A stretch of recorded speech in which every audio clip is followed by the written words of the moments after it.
again. This is Grant Swartzwelder, and welcome to another episode of the Grown Up Table. Today, we're going to be talking about human trafficking and leading into prostitution. Obviously, a very negative type topic with all the consequences and what it does to a community, but I think there are some positives that can come out of this. So let's set the table. You know, there's a lot of these type situations that you think could never happen locally. They're across the country, across the oceans, but they're happening right down the street. You're driving by a hotel, you're driving by an apartment complex, and it could be happening right there. And it's not just something that is that these individuals are being kidnapped. They're being kind of almost coerced into it through social media, through relationships. And so it's this very kind of silent illness, disease, problem that's out there that we need to really highlight. Well, today we're very fortunate to have an individual that my wife actually turned me on to, that because of his positivity, his lust for life, but also what he's been able to accomplish. I take it, or I'll look at it from, if I was a teenage kid, you would be the perfect person because he was in the CIA, Department of State, global ops for our rescue. So going out around the world on different missions. So it just makes my little teenage head just go crazy with how cool that had to be, but how dangerous it is. Well, now he's with New Life Opportunities as a consultant, and we'll be talking about what that is and how that relates. So Matt Osborne, thank you for coming to the Grown Up Table. You were never even close to the kids table. It sounds like with this background, you are the man that should be leading this Grown Up Table. So. Well, thank you, Grant. I appreciate that. And boy, you really did a good job setting the table. I came here expecting that I would have to disabuse you and others of some of these myths around human trafficking that we can talk about, but you hit them of what this is. Trafficking, not prostitution. Victims and not volunteers out there. Yeah. So let's lead with that first point I made, that we think of this as being something happening in South America or Europe, but help bring it kind of close to home. And you can talk about the international aspects because I'm sure it's connected to some degree, but really to make it germane to us as Dallasites, as Texans. This is the fastest growing criminal enterprise in the world. It has eclipsed the illegal arms trade in terms of how much money it's bringing in. Soon we think it'll eclipse the illegal drug trade.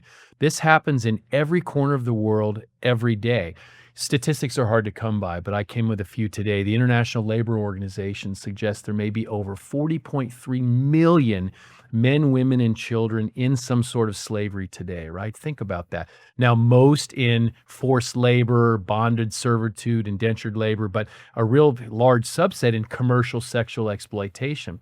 This happens in the U.S. and yes, in New York and Los Angeles and Chicago, but also in Dallas, Texas, also in Peoria, Illinois, also in small towns. There was a study done by the University of Texas back in 2016. So think about how long ago that was. That was the last I saw based on Dallas and Texas specifically. $99 million a year was then what was estimated to be the commercial sex trade just in Dallas. And it was estimated that 400 teens were being exploited and trafficked in Dallas every night. 400 teens on the streets, and those who know around here. And your point about trafficked, that's not, when I hear trafficked, I think about them being snatched and hauled off somewhere. Is that what you mean? Well, and I'm great that you brought that up. Grateful. So the movie Taken, you remember that, right? Sure. Liam Neeson, and I'm sorry to disappoint all in your audience. I'm nowhere near as cool as Liam Neeson, but that I think did a great job in that movie to show somewhat of trafficking, what it looks like. But that is kidnapping, you remember? And I love when you're setting the table. It's not just kidnapping. Most of it is, as you said, force, fraud, coercion, exploitation, taking advantage of vulnerabilities. So when I say 400 teens, again, the University of Texas study, they're being exploited somehow online or on the streets every night. What does that mean? When a man mostly, and I know you and I will get into this because you talk about conversations about character and life, and we want to reach the good men with this show.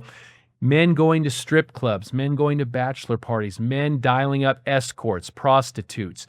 They mistakenly believe, well, that's a willing person on the other end of that transaction.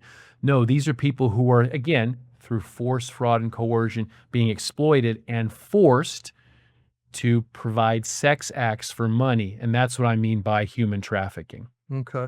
And now you talk about Texas and Dallas. In some of the research I did, it sure seems like Dallas and Texas are kind of disproportionately higher. I assume that's because we're right on I-35 or in a big metropolitan area. Is that true? Kind of help me understand the problem as it relates to Dallas and Texas. So first with Texas. Texas is the #2 state in the United States in terms of how many calls come into the National Anti-Human Trafficking Hotline. You may not be surprised to hear that California is #1, Sure. Florida #3, Nevada is up there because of Las Vegas. Then in Dallas, we're the #2 city in the state. I'm sure you can imagine what the #1 city is, right? In Houston. Nothing wrong with Houston, nothing wrong with Dallas. It's actually what's right. And you just said, I-35 corridor here. Think about all of the great roadways going through. Think about the airports in Houston and Dallas, a seaport in Houston. One thing I thought was great that you didn't mention, not that it doesn't happen, but close to the Mexican border. That happens, that exacerbates the problem a little bit, but let's not kid ourselves. The vast majority of trafficking victims in the United States are American citizens. These are our kids who are being exploited, and it's important for us to get this word out about this problem existing and why it's incumbent upon men to step up and be the good men who need to stop this problem. Fantastic, Matt. Let's take one step back and look at your background with our rescue and kind of some of the things you did with Department of State to kind of understand kind of how this all came and to be and how you're now focused on this. So I was very blessed to serve my country for 12 years with the CIA and U.S. Department of State. I have my own political views, but not when I was a government official. I worked Sure. just as hard for a Republican, George W. Bush. I was in his administration, and a Democrat, Barack Obama. I was in his administration. And unfortunately nowadays, and that's a different topic of how divided we are, Right. but that for me was so important. So I started off as an analyst. I worked terrorism, issues related to terrorism against the homeland, the war in Iraq at that point, political instability in Venezuela. Then as a United States diplomat, I served overseas in Spain and Venezuela and Mexico. Over there, it was again, terrorism, organized crime, and this thing I had never heard of, Grant, called human trafficking. And I'll say this, and I admit anyone in the audience, I don't blame you if you think, well, this is the movie Pretty Woman, right? The Julia Roberts character. She's a businesswoman. She's an entrepreneur. That's what I thought back in the day. Boy, was I wrong when my eyes were open. So, and we can talk about it, as you and I talk, we're men of faith. I believe God was putting on my heart, okay, Matt, you're a father of 2 daughters. Does that sound familiar? Yes. Yeah, maybe that's where we get our gray hair. I don't know. I'm just saying, right? We love our daughters. It did mine. But here that this was happening when I was started in Spain, started focusing on trafficking persons. My daughters back then were maybe 5, 6 years old. That was happening to their age and younger and Really? older. So as I went through my government career and finished my 12 years, I love the CIA. I love the U.S. Department of State. But I felt God was saying, okay, you've learned these special set of skills. Again, no Liam Neeson, but you have learned these skills. Now I want you to help rescue my precious children. I didn't hear voices or see visions, but I felt this is a nudging. Right. So I left the government, and that was a big risk. Uncle Sam was paying me faithfully twice a month. I had access to a pension and health care if I just stuck it out for a few years. But I felt, no, this is my time. So I left the government and joined then Operation Underground Railroad, now called Our Rescue, a great organization. And we would empower law enforcement overseas and in the United States by providing training, tools, technology, and then going undercover using the American face. And I'll wrap this part by saying, unfortunately, it's men who look like the two of us, right? We're nothing wrong around us, but these are Americans, Westerners, who are, for the most part, causing this demand. So we had a group of Americans and Westerners who would go overseas, set up the traffickers, work with law enforcement, help with the rescues, and get the kids back with their family or into vetted aftercare homes.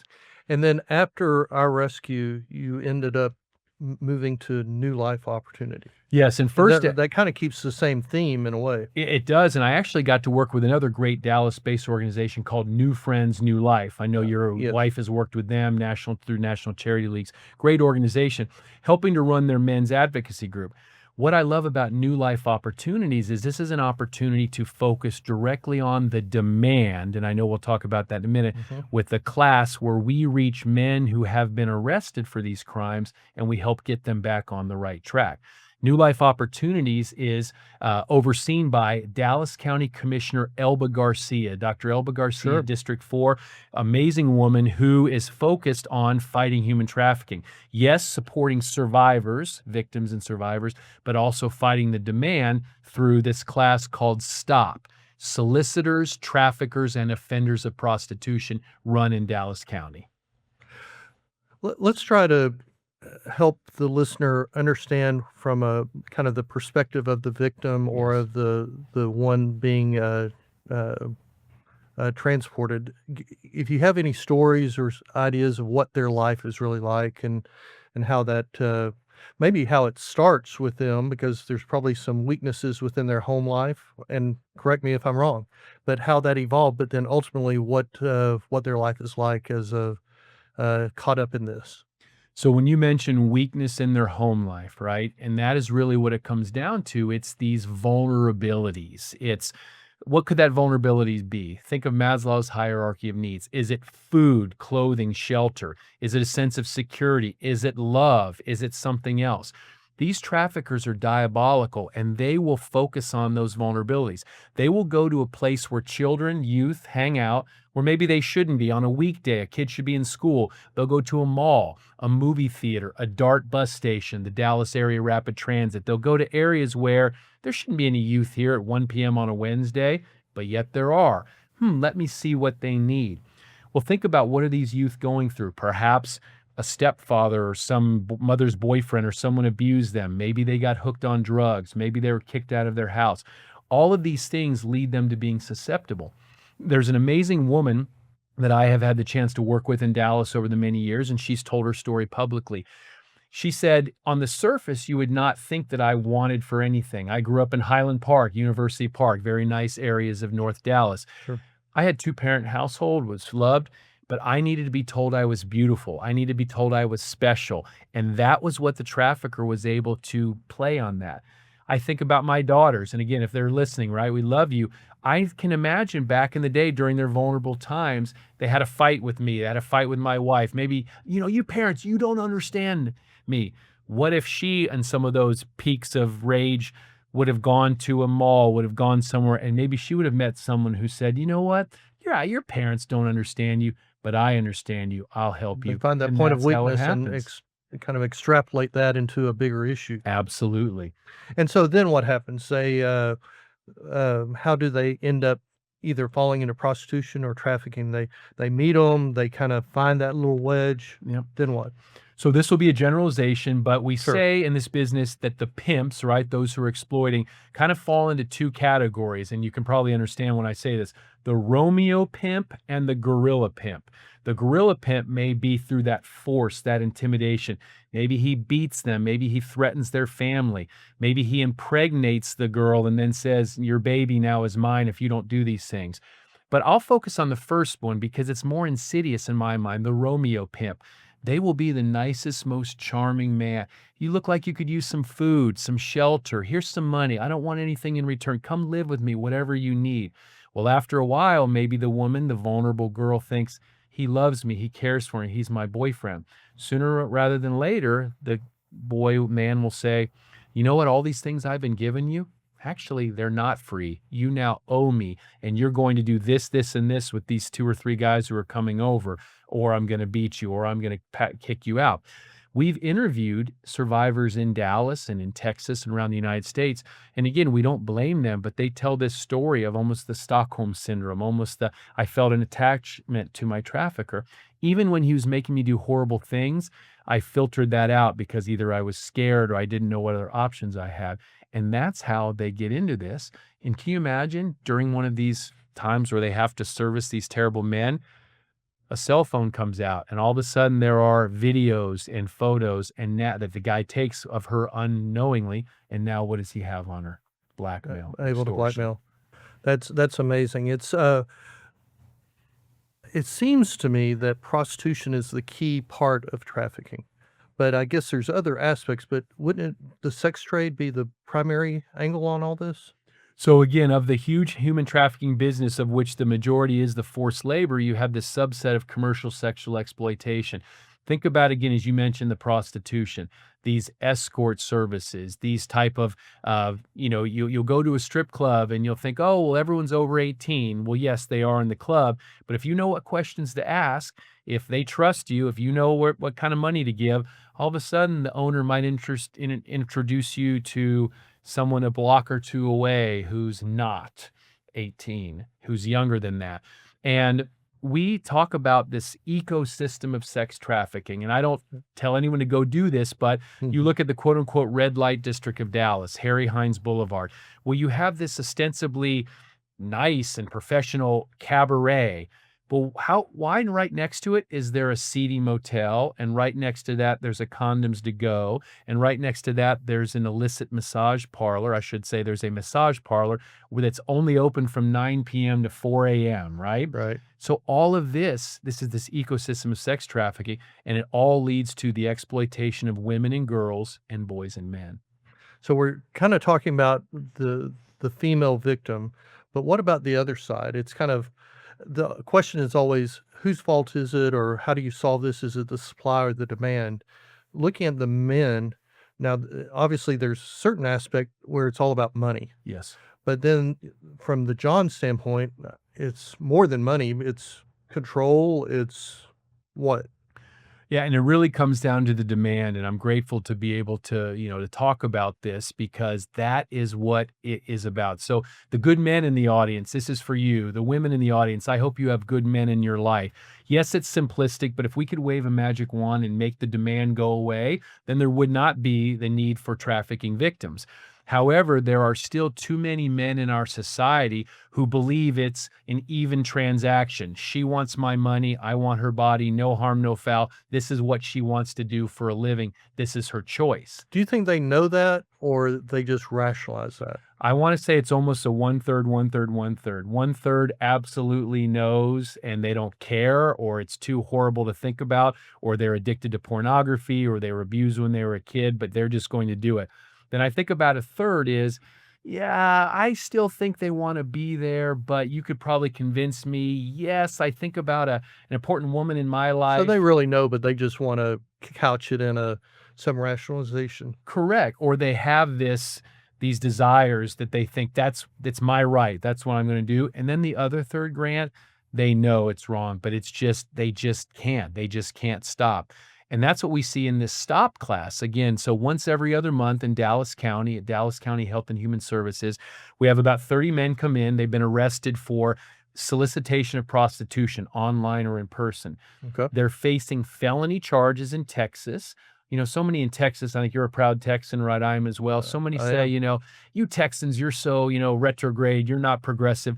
Texas was the first state in the entire United States that made the purchase of sex a felony. Not just women, you're thrown in jail, and men, you get a slap on the wrist. So now other states have followed that, which is fantastic. But these men are facing felony charges. Well, if they go through the class, they go through their probation, community service, maybe they can have those charges reduced. And I'll wrap up with this part of your question because you said, why do these men do it? We ask them flat out. And again, you get a wide range, but they fall along these lines. I was lonely. I wasn't feeling respected at home. I had lost my job. I was hooked on pornography. I was hooked on gambling, on drinking. I just felt that I was losing control. So the one thing that gave me control is I can pay for you and give you this money and you'll do whatever I want. And so again, it doesn't excuse the man at all, but you see this thought process. And during this class, we really unpack what does it mean to be a true man? What does it mean to exhibit healthy masculinity? And why do we as men think it's our right and ability to purchase another human being? And that's what we're trying to disabuse them of. So you're trying to talk to these 20, 30, 40, 50-year-old people and help them realign their morals, their thought process. Can that really be done? Can you teach an old dog a new trick? It's, I guess I'm cynical about that. No, totally understand. So again, we have 30, 35 men come through every other month. We've seen the ranges of age from like 18 to 75. So think the Sure. whole 3, 4 different races, right? Nationality. So this is a cross section of society. And I love what you asked because I'm a little cynical too in general. However, here's what we do. First, we educate. The Dallas Police Department comes in and they spend an hour giving these men the facts and figures of why law enforcement's out there. What's happening on the other end with these girls? They also talk about sexually transmitted diseases and infections that the Johns, and again, apologies to anyone named John out there. That's just what we call the sex buyers, the Johns. Then we have a survivor come in and talk about her story and how she was forced into this. And you see the men thinking, oh my gosh, I would not want my wife, my daughter, my girlfriend on that other end. Then we have Health and Human Services, again, talk about the health aspect. Then in the afternoon, we spend talking about, again, this real masculinity and how we can do better, we'll find better ways of dealing with our issues. And again, I will say 1/3, 1/3, 1/3. Absolutely a third are already know they're ashamed when they come in, they will never do it again. A third, again, I don't judge, but the hat down, looking, I'm not paying attention. And I'm Too thinking, tough. you may go back out and do this again.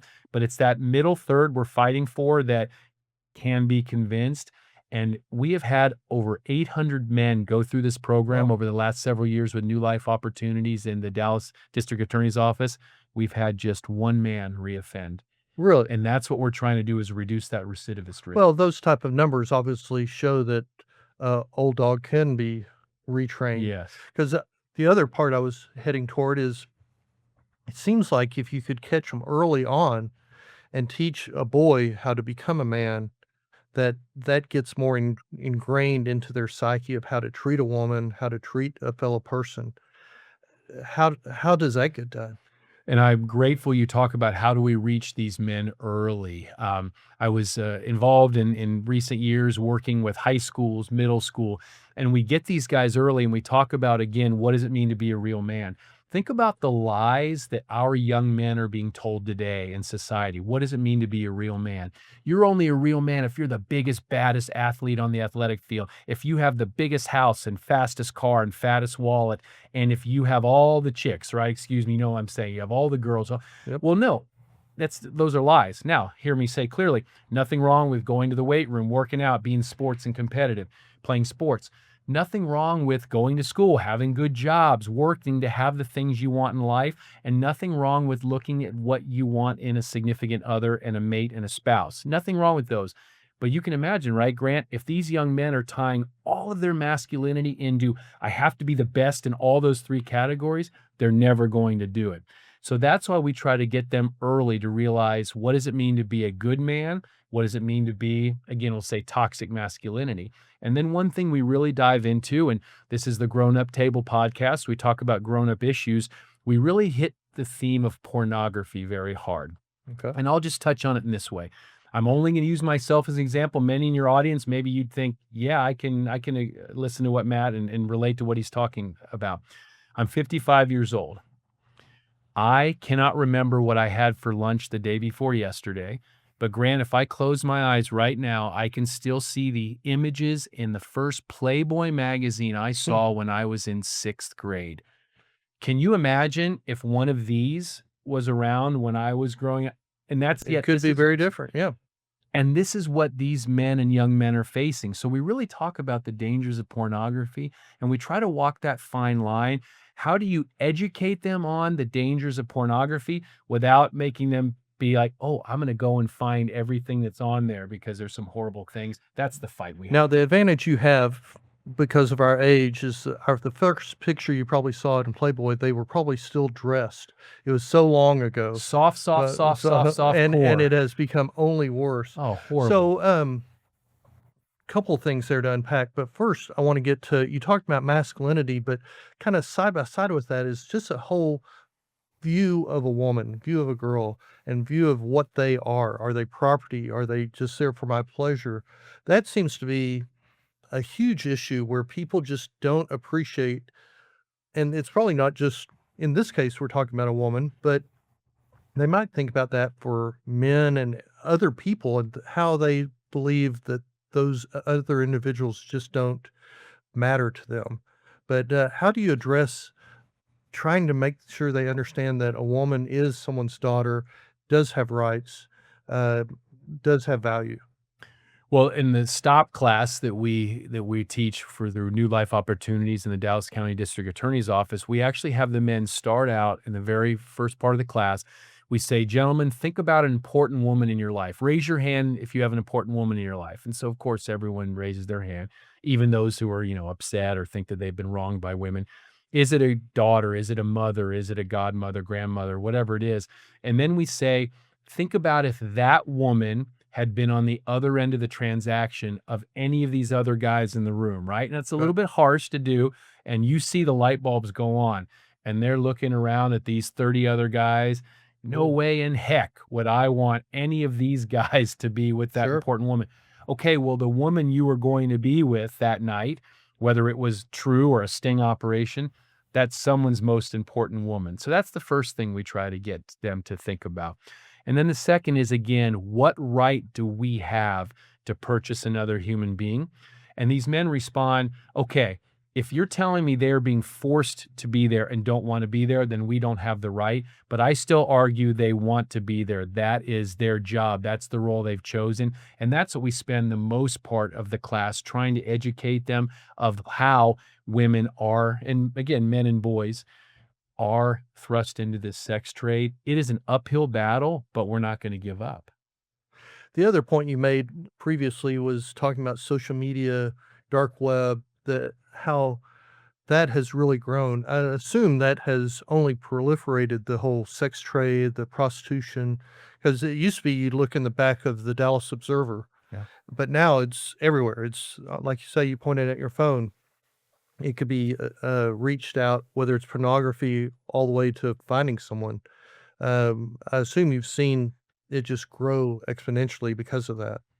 I would say the vast majority of exploitation, sexual exploitation in the United States and many parts around the world is online. And you mentioned the dark web, and I'm glad you did. There's so much out there on the dark web, and I'm not an expert at all on that, but I know how much evil and darkness is out there. But let's not kid ourselves. And I imagine you have a lot of grandparents and parents in your audience. These are your everyday apps, your Instagram, your Snapchat, and Facebook. But it's also apps that parents you may have heard of, or and again, my daughter's 24 and 21 years old. They're apps they know that I don't know. But these traffickers are going online, TikTok now, OnlyFans.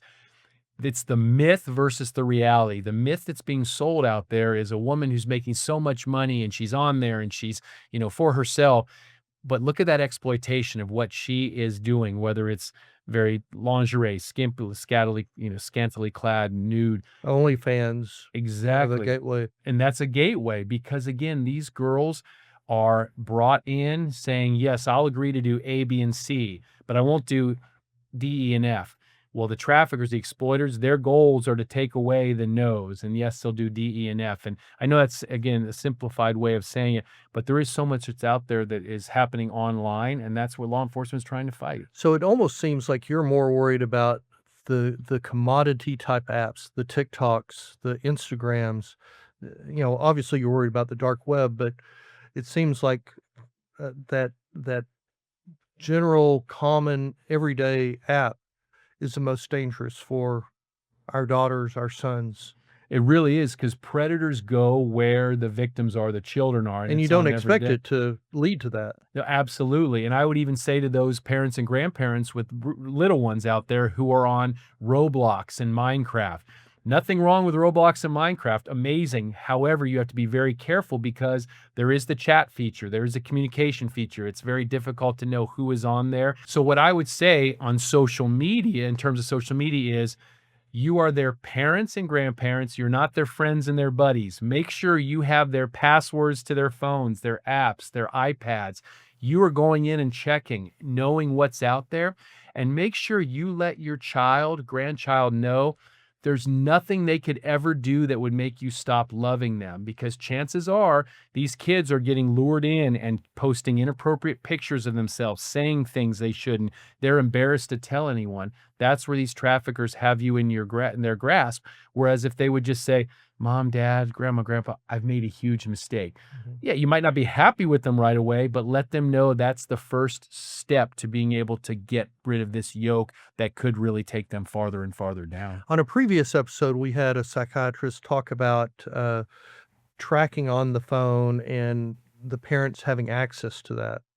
What's your thoughts on that with how much you talked about the parent as the adult needs to act like that, but then you have the issue of, "Oh, you don't trust me. You're checking everything I have on my phone." How do you balance that?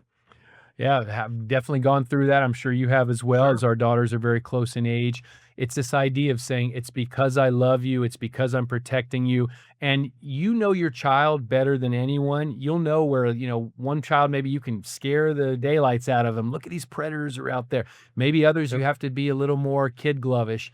There are some people out there who might do bad things. Whatever it is, you need to let them know why you need to track them, why it is important. And there's so many resources now on the internet to find out how to protect yourselves on the internet. I'd highly recommend the National Center for Missing and Exploited Children in Washington, Okay. netsmarts.org. They have all sorts of resources for parents. It is the toughest thing I know for a parent who you love your kid and your kid will say, "I hate you. You're not giving me my freedom." They can have their freedom when they're 18 years old in terms of this phone, in terms of what's out there, but parents need to be aware. And once again, and I'll reiterate this, let the kid know that if they screw up, it's okay, but they need to come to you and they can't try to hide it because that's what these predators are banking on. Yeah, it does seem you made a comment earlier about blackmailing and getting photos, and you hear stories like that on the TV where once they get that, they use that to leverage, and it's that instrument to get them to do more. It's how do you avoid that? There is a rampant, it's just a horrible crime out there now. It's called sextortion. So Mhm. imagine extortion, but for sexual images. And the FBI and the Homeland Security investigations, it's been months now, but I'm sure it's still on their radar. This was what most worried them about attacks against our youth today. And I'll just say briefly, and I'm the first person who would have fallen for this if I had a phone when I was growing up. You're playing a game, you're on your phone, and all of a sudden you get a message or a direct message or something, and you think well, you see in my case, okay, it's a cute girl, cute young girl, and Sure. she says she knows me because a friend of a friend of a friend is in Mr. Johnson's biology class. Okay, I have Mr. Johnson's biology class, so that must be right. So you listen Must to him, be you talk to legit. him. Well, there are criminal groups who are investing millions and millions of dollars, yes, in Nigeria and Somalia, but in the United States of America as well, to go through profiles, social media. What are youth putting out there? Youth, you have to be very careful what they're putting out because these predators are taking little bits and pieces of innocuous information, putting together profiles so that they can then reach out to a youth and at least convince them that they know them or they're harmless. They are now, over weeks and months, luring these youth into a relationship online. The youth thinks, "Oh, this is pretty cool. This girl thinks I'm pretty hot, pretty attractive." Then all of a sudden, a sexual image comes up. You think it's the girl. "Oh my gosh, look at this." And the next text is, "Now, why don't you send me something?" And if a youth does take a picture of his private parts, sends it out, what do you then think the next text message says? If you don't give me money, I'm gonna share it with your friends or Sextortion. yeah. And there are many, many youth, and I get emotional just talking about this, who are taking their lives because they're getting pulled into this. Whereas if they would just know the minute something like this happens, tell an adult, or even if they are extorted for money, don't pay, rip that bandage off, talk to a trusted adult, and talk to law enforcement because law enforcement wants to help go after these predators and these criminal networks. So I hear these stories and understanding what you've experienced and seen and talked to these folks, I would just think, you as an individual, what a burden that places on you. That is so heavy. How do you address that? I know you're a godly person. Christianity is important. Is that where this comes from? Help me understand how you or any and it kind of talks to the whole point of the grown-up table about joy and how do you overlook all the negativity out there to be able to have a positive life. Now, obviously, this is an extreme, but address that for me. Yeah, it is difficult, and it's something that I've done for years of having to say, "How do you heal yourself?" Right? Mhm. Oftentimes, some of the darkest moments were actually after successful rescues. I was involved in a rescue in Oh, Colombia in when you 2014. actually physically see what has happened here, that would be awful. To actually go and see it and to just think about what kind of depravity is out there and think, is it just a drop in the bucket where I'm able to help in a rescue of 123 trafficking victims? That was amazing, one of the largest ever at that time. And yet my thoughts were, but what about the thousands I couldn't get Mhm. to? So for me, it was being a man of faith, having faith that God will make this all right in his own way someday. But looking at a challenge, and I'm just speaking personally, but many in your audience, I think you would agree, how blessed are we to have the lives that we have, to have the families we have, the jobs that we have. So now we can do whatever it is to fight this. Now, regardless of what your professions are, maybe you can spread the word, maybe you can pray, maybe you can donate. How do you get involved? But for me, it was also having to take care of myself through prayer, through meditation, through exercise. And I know it's corny, and it's the parable of the starfish. And I know you know it well, Grant. You think about this starfish, these starfish that line this beach, and this little boy is throwing these starfish back into the ocean as fast as he can. And an old man walks up to him and says, "What are you doing?" And the boy says, "Well, man, son, sir, the day is getting long, the sun's getting high. If I don't get these starfish back in the water, they're going to shrivel up and die." And the old man says, "Look up and down this beach. There are tens of thousands of starfish. You cannot make a difference." And the boy picks up a starfish and throws it as far as he can back in the ocean and said, "I made a difference to that one." So that's what I am thinking of, is those for whom I can make a difference.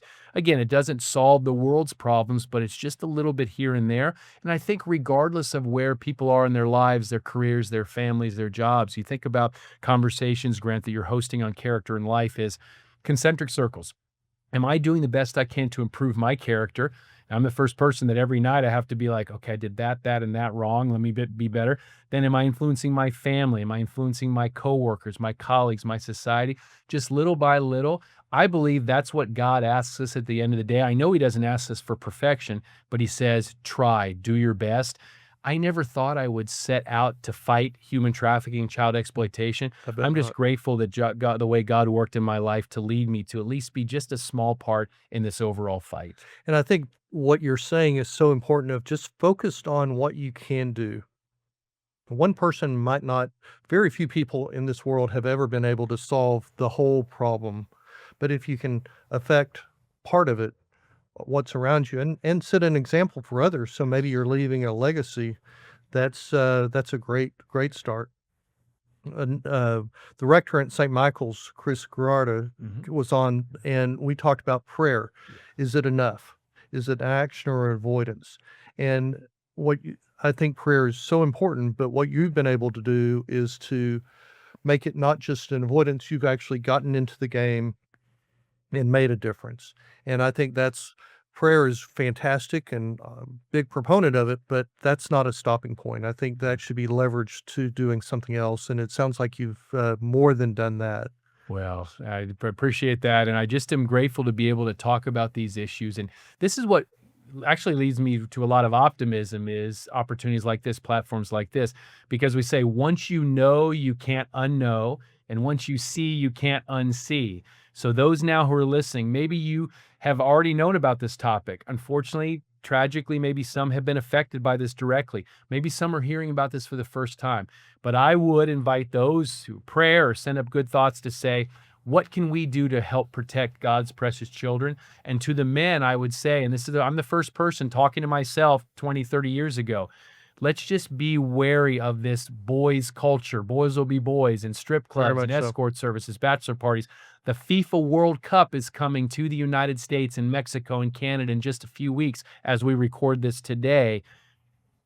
Think about that. Think about the number of men coming to these games. It's only this small percentage who would do that. But when you have thousands and thousands and It's huge. millions more, that's why we got to get that word out. Matt, thank you so much for being at the grown up table. Let's clear the table. And really, I think this last part of the conversation is such a key part, in that you just do what you can do, but at least get out there and try. And you start with yourself, setting an example, but then you try to help one person. That's one more person than you've ever been able to help. And then from there, it has an amazing way to expand to the second, to the third. And whether it's trafficking, prostitution, or just someone that's hungry, I think there's a lot of value, not only to them, but to yourself and the joy and the love that it gives yourself to be able to do that.